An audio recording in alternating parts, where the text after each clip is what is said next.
Northerly wins the railway. But Northerly wins the Cox Plate. Northerly's going to do it back to back. Northerly! Northerly! See spreadies, I don't know what love is, but I'll show you some. I love that horse. I couldn't say it any better again. That is true. Northerly, the fighting tiger. The WA hero when the state needed one most. Let's relive the memories of one of the turf's greatest champions through the eyes of those who knew him best.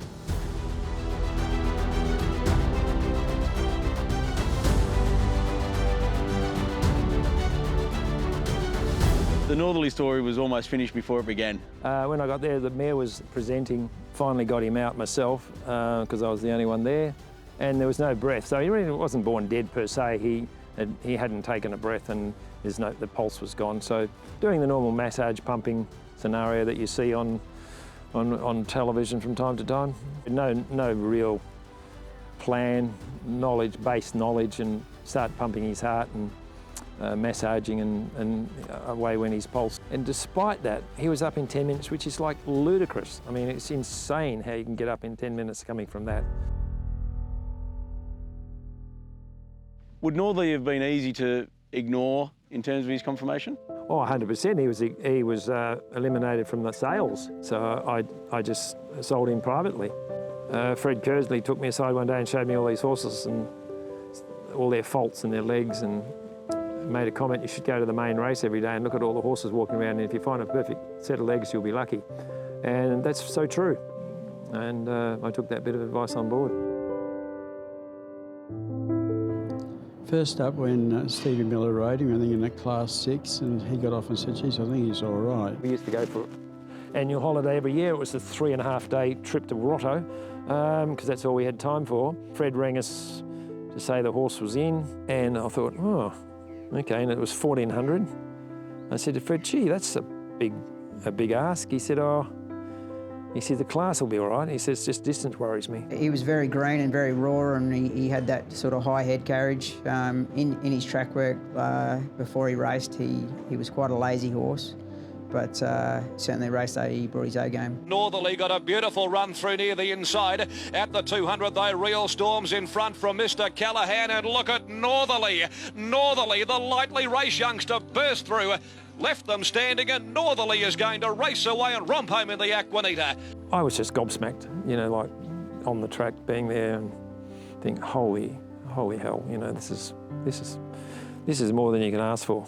He blitzed them that day and beat a pretty handy field that had a fair bit of experience on him, and they ran really good time. And what was better, sitting on the beach at Thompson's Bay or sitting in the grandstand at Ascot? Yeah, I'll let you answer that.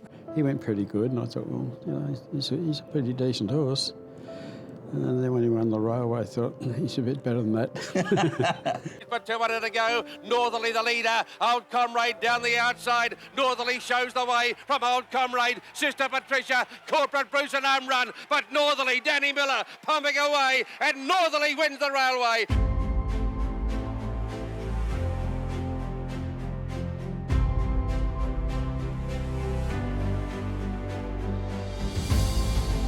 Bit of a loner in his own way, nothing bothered him, friendly to people, aggressive sometimes if he didn't want to do this or that. He had a mind of his own. Got along really good with the young girl who I say made him, and it was Sherry Hoff.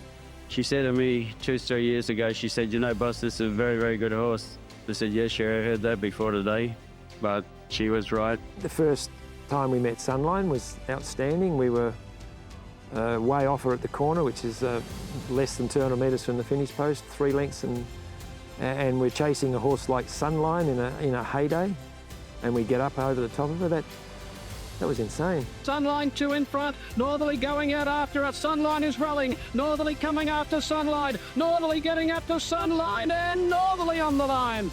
As we got in the straight, I thought, I'm still going to struggle to catch her, and I wanted him to get to the outside of her, and he was laying in, and the last 50 metres, it was just a magnificent race. It was really thrilling and exciting race to be in. Most jockey comments come back to the one theme. He was struggling in the run, but he got the job done. Well, why is that? Can you explain what he had in him to do that? Will to win, stamina. It was pretty simple as that?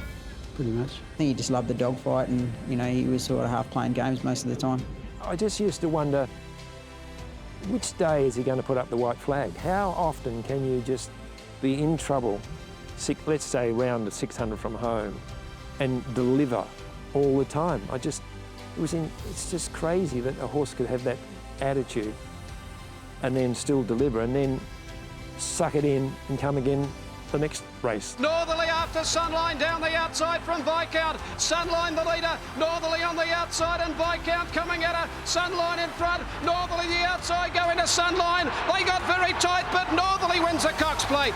Northerly going up to Sunline, they turn for home. The Great Western Australian, Northerly's got his head in front of Sunline. Two to Fire and then Grandira. Northerly's clear at the 100-metre mark. to Fire after Northerly. Northerly's going to do it back to back. Northerly takes the Cox Plate a length on the line to Fire. He was just so dominant in that race. I remember 600 from home, and I remember saying to my wife, the only way we can lose this is the jockey falls off. Does that moment of you leading him back with all those screaming fans, like, did you take them in as you were doing it, or was it just a surreal sort of moment? But I do remember as Judith Kersley used to call the renter crowd from Western Australia that used to come across going off. I remember them quite clearly, yeah. Should be able to hear all the crowd noises. It's as loud as hell out here. So there's faster horses, Sunline being one. He was able to beat her, but he wasn't as quick as her. But he's braver, stronger, stayed better. He never gave up. He never stopped trying. The old chestnut, Fred, should he run in the Melbourne Cup?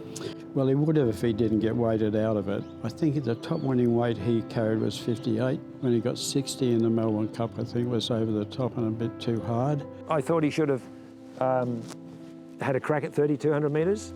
Do you think he would have been in it up to his ears? I have no doubt about it. They say weight stops trains. Would it have stopped Northerly? Oh, it's not the... He carried that weight, and sure, it wasn't over 3,200, but he's a very efficient galloper, and we'll never know the answer to that, but he should have had a crack. He came back and ran in a railway with 61.5 and couldn't win. Maybe I got it right.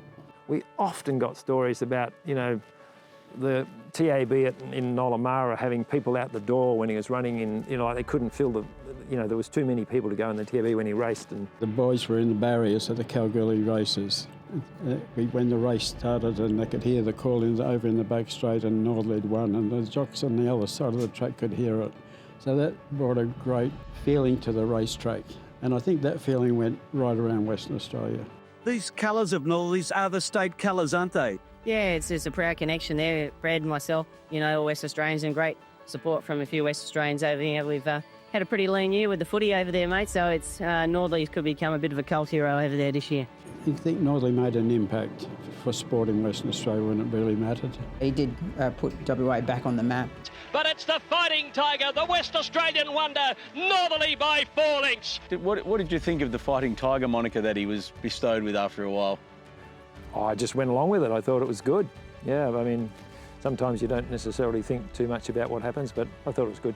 The Fighting Tiger part of it is a big part in seeing his race replays, particularly his Cox Plates, his battles with Sunline. It's probably his ability to never say die. Like, he looks beat in many of his victories. He looks beaten, and they never give up on him. They keep going, and he finds, and he finds, and he finds. And the greatest horse to come out of Western Australia in our lifetime is unquestionably, I think, no matter how many polls they do, it's Northerly. And so to recognise him properly with a Group 1 was a no-brainer, really. Well, it was only right that he had that race at Group 1 level. I mean, 9 Group 1s, so he deserved it, and it was nice for them to do that for him. Yeah, he was one of the best of all time, I think, at a time when particularly West Australia needed him. Have you ever thought about what life would be like for the Kersleys without Northerly? It wouldn't be as good as it is. In what way? He started from nowhere, finished up on top. Pretty good going. And sad to think he's gone now? Oh, sad. Mate, I thought he'd live longer than me. He didn't, lucky for me. Yeah, you've still got the memories to take with you. I got the memories. I'll meet up with him.